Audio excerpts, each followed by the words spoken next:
So you've heard from some that coronavirus is just like the flu. Let's talk to someone who's experiencing it right now. Clay Bentley, he's living with coronavirus. He's currently under quarantine in a hospital room in Rome, Georgia, just outside Atlanta. He recently posted this message to his loved ones.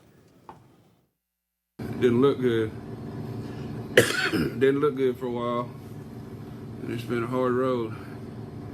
But I'm here to tell you that when you got the Word of God to stand on, there ain't no weapon formed against you can prosper. I had a lot of people contact me, let me know that they're praying.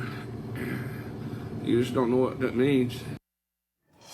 Wow. Clay Bentley is with us now live from Cisco. His hospital room is under quarantine right now. We're also joined by Dr. Carlos Del Rio, professor of medicine and global health at Emory University. Clay, we're just so glad that you turned the corner. Can you tell us how you're doing this morning? Well, I think I've turned the corner. I think I'm improving, getting better. It's been a long road, but I'm getting through it. I'm improving daily. Tell us, Clay, if you can, how the hospital first reacted with your symptoms, et cetera, and how quickly they tested you, because it's our understanding that they sent you home before testing you, and you came back a few days later. How did that go down? I came to the hospital last Monday, really, really sick. So they kept me in the hospital all day, ran tests, ran flu, put fluids through me all day.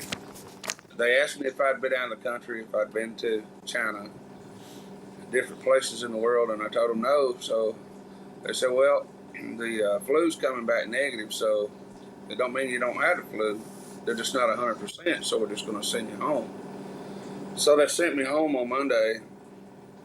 Well, I progressively got worse over the next few days, and I wound up calling the hospital on Friday morning, and I said, I feel like y'all just sent me home to die. I said, I'm getting worse. I'm getting worse. And wow.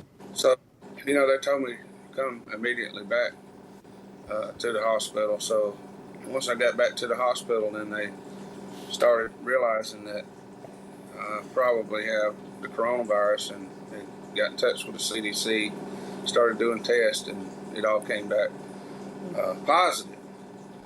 So, the thing that they talk about being out of the country is one of the indicators of needing a test. Yeah. I don't go anywhere. I'm retired, so. Clay, we see obviously that you have some oxygen helping you, Yes. right? Can you talk to us about the treatment that they have given you since they did confirm that you had coronavirus? What did the hospital do for you? Well, I have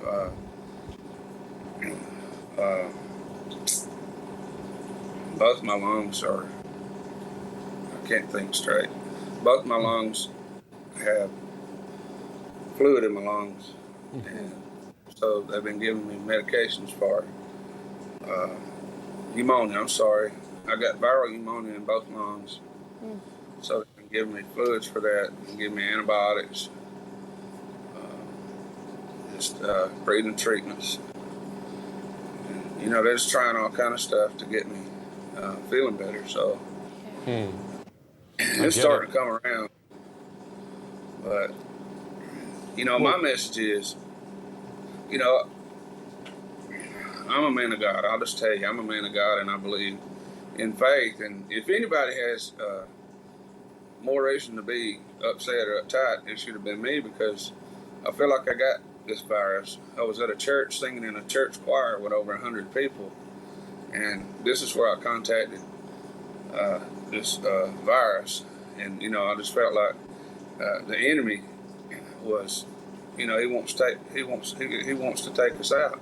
He wants to take us out, but and the Lord told me, that weapons will be formed against me. These things would come, and they have come in my past. But the Lord also says that no weapon formed against me can prosper. That He'd give us power to overcome these things that come against us. So, we have to realize who her enemy is. And Okay.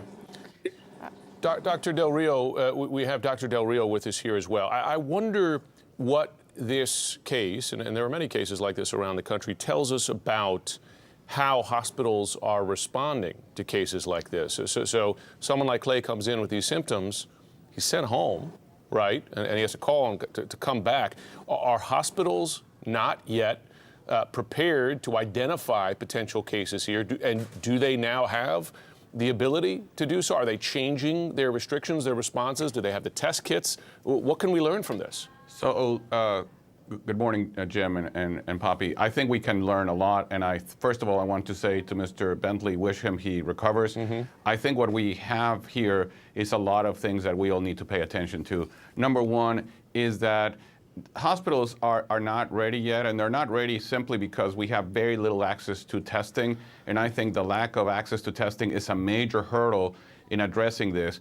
I think that people at the hospital thought about this from day one, likely, but they probably, again, he was not within what the recommendations were at that point for testing. What the case of Mr. Bentley shows us is that there's community transmission already happening, and I think we need to recognize in all our communities that community transmission is happening, that travel history is no longer of significance, and the fact that we have significant community transmission is not just happening in Washington State, in New York, it's happening throughout the country, and we need to be aware. And I think the lack of access to testing continues to be a barrier to taking care of patients efficiently and rapidly. Exactly to that point, Clay, back to you. As we understand it, your wife is a flight attendant. Is she currently flying, and has she been tested? they have put her on quarantine at her house. She can't fly because she's been in contact with me. She has not been sick, and she does fly, but she flies up and down the coast. She don't fly out of the country. But that don't necessarily mean that she hasn't flown with somebody on a plane that's been out of the country. Yeah. It just means she personally just flies up and down the coast. So, it could have come through that too. So, but no, she's under quarantine. She can't fly. She's under quarantine for a couple of weeks at home. So, but she has not been tested. That's right. She has not. She has not been tested, and I've wondered why would they not test my wife? That should have been automatic, I think. So Dr. Del Rio, you hear that case there. You say hospitals are not ready. They don't have the testing capability. Why? What's happening? Who's failing here to have a uniform response across the country so you can help and identify cases early like Clay's? There was a lot of failure. There's been a lot of mishap in the developing of tests by the CDC, in the way the FDA and other regulations. When the president declared this a national emergency, it activated a series of regulations by the FDA that prevented what we call laboratory developed tests. Right. So laboratories were unable to develop tests.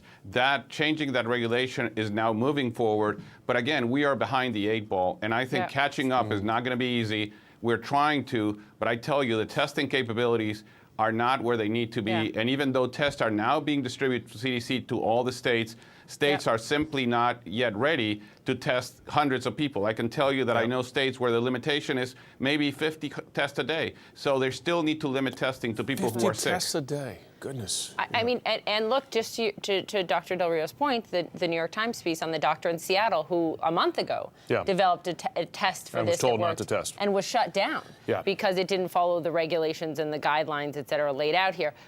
Clay, you spend a lot of time at church. You sing in the church choir.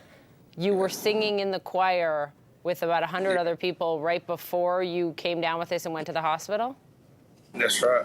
That's right. So what's the church doing about it? I have heard that there were other people that's in that church choir that's in the hospital now. I have heard that they are at least now 7 or 8 people out of this particular church in the hospital. Wow. So, yeah. And, this is what I see. Instead of dealing with doing the testing and testing the people that need to be tested, everybody's running in fear and taking care of things on their own. And, I got a son. I got a son that's 36 years old. He works in law enforcement. the community that he works in, they've called him and said, we have heard through the grapevine that your dad has got coronavirus, so we're going to send you home, so don't come back to work for 2 or 3 weeks. And I hadn't even been around him. And then yesterday, I got a 4-year-old grandson, his son. They've canceled his school because, they found out that I got coronavirus, and I hadn't even been around my grandchild, And so I feel like everybody's running in mass hysteria, trying to take care of things instead of finding the people who need to be tested and let's take care of the problem. I feel like I'm in prison because, nobody can come see me. I can't even walk out of the room. So, I worked law enforcement my whole career, so I feel like I'm in a jail cell and just can't get away, So hopefully I'll be out of here soon. Hey, what's up, you guys? Before we dive in some mud to find